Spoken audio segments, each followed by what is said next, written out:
selamat datang di channel Cerita Semalam. Kali ini kita akan menceritakan cerita yang menarik untuk menemani waktu kosong Anda. Tapi sebelum kita mulai ceritanya, dukung channel kita untuk terus menyajikan cerita-cerita menarik untuk Anda dengan like dan subscribe.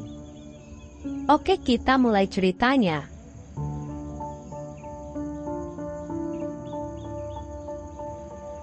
Dalam bayang-bayang perselingkuhan, aku selalu menganggap hidupku sempurna. Suamiku, Arif, adalah pria yang sangat pengertian dan penyayang.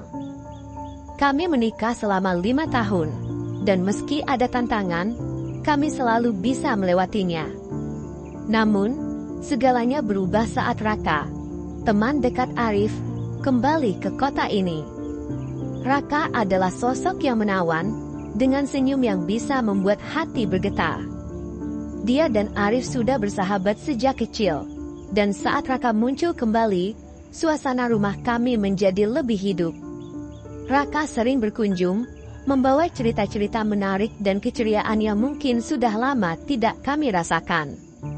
Awalnya, aku merasa senang, tetapi seiring waktu, aku mulai merasakan ketertarikan yang tidak seharusnya. Ada sesuatu dalam tatapan Raka yang membuatku merinding. Setiap kali dia berbicara, aku merasakan gelombang emosi yang sulit dijelaskan. Aku tahu ini salah, tetapi perasaan itu terus tumbuh.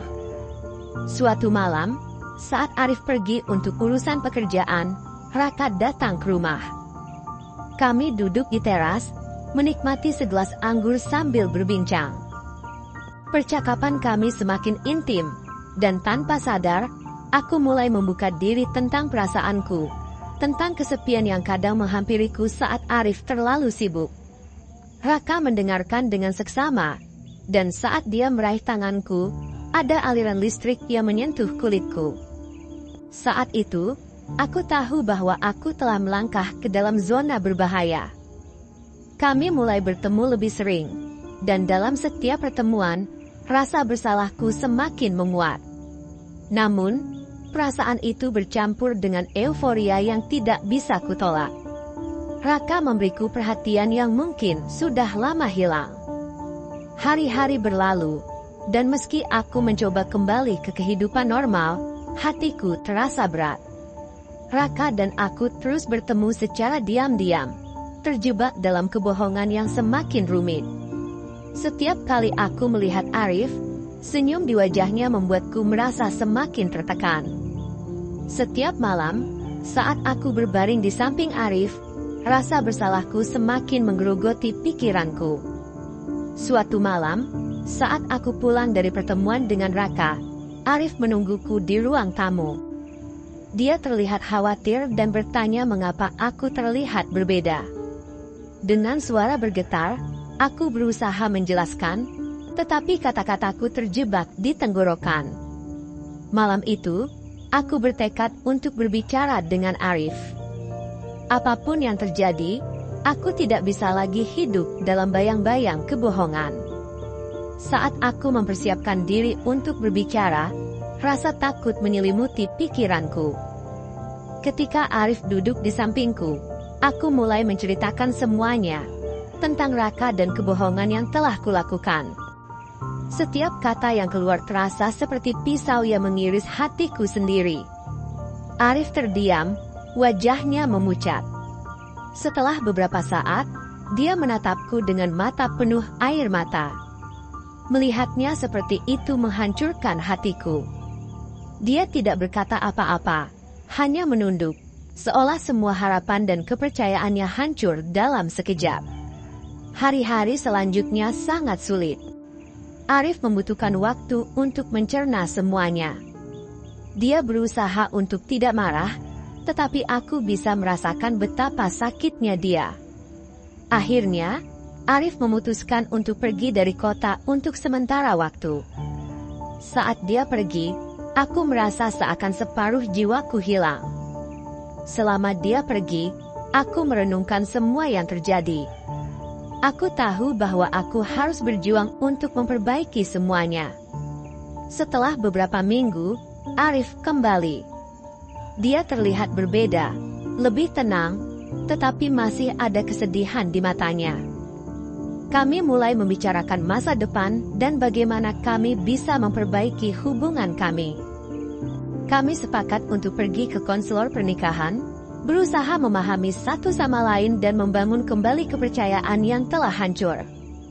Hari demi hari, kami belajar untuk saling berkomunikasi lebih baik. Kami berbagi perasaan dan keinginan kami, berusaha untuk mengisi kekosongan yang selama ini ada. Kami juga mulai melakukan hal-hal kecil bersama lagi, makan malam romantis, menonton film, atau sekadar berjalan-jalan di taman. Dengan setiap momen yang kami habiskan bersama, aku merasa sedikit demi sedikit kami mulai membangun kembali jembatan yang pernah hancur.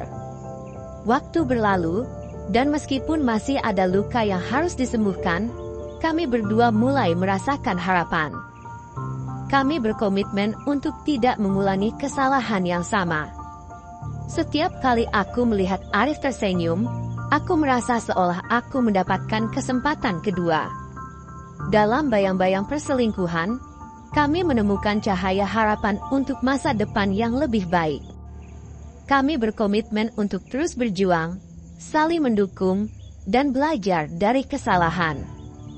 Kini, aku menyadari bahwa cinta sejati memerlukan komitmen dan kerja keras.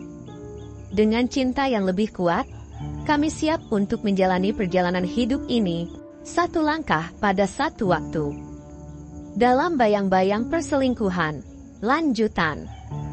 Setelah perjalanan ke pantai, hubungan Arif dan aku semakin kuat.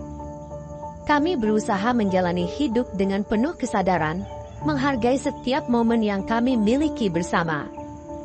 Kami membahas impian dan harapan untuk masa depan, termasuk keinginan untuk memiliki anak. Setiap kali Arif berusaha membayangkan keluarga kami, hatiku bergetar penuh harapan. Suatu malam, saat kami duduk di teras, Arif tiba-tiba berkata, aku ingin kita memikirkan rumah baru. Tempat di mana kita bisa membangun keluarga." Aku terkejut dan senang. "Tahu serius?" Tanyaku, tidak percaya. "Ya," jawabnya. "Aku ingin kita menciptakan ruang yang penuh cinta dan kepercayaan." Kami mulai menjelajahi pilihan-pilihan untuk membeli rumah.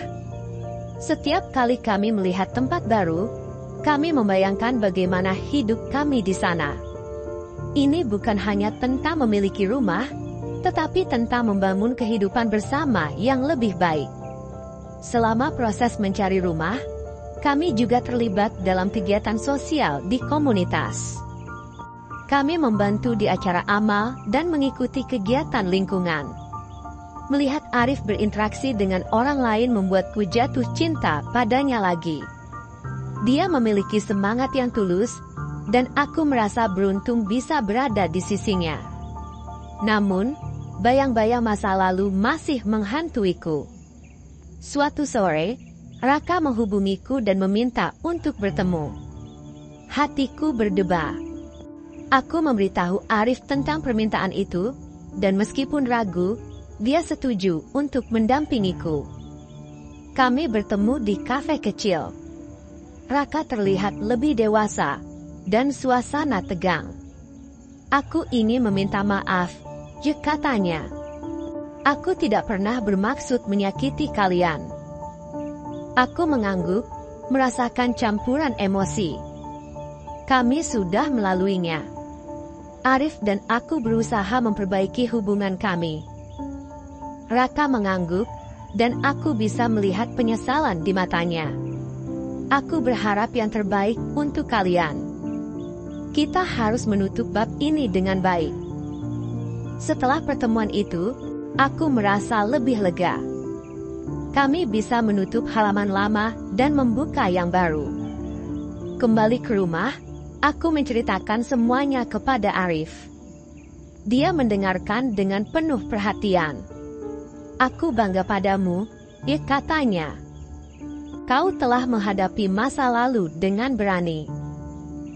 Kami melanjutkan perjalanan kami dengan semangat baru. Setiap hari terasa seperti langkah maju, dan kami berdua berkomitmen untuk tidak mengulangi kesalahan yang sama. Akhirnya, kami menemukan rumah yang kami impikan. Saat berdiri di depan rumah baru kami merasakan kebahagiaan yang tidak bisa diungkapkan. Ini adalah awal baru, ruang di mana kami bisa membangun keluarga dan mengisi hidup kami dengan cinta dan harapan. Dengan senyum di wajahku, aku berbalik kepada Arif. Mari kita buat kenangan indah di sini. Dan saat dia menggenggam tanganku, aku tahu bahwa kami siap untuk menjalani masa depan, satu langkah pada satu waktu.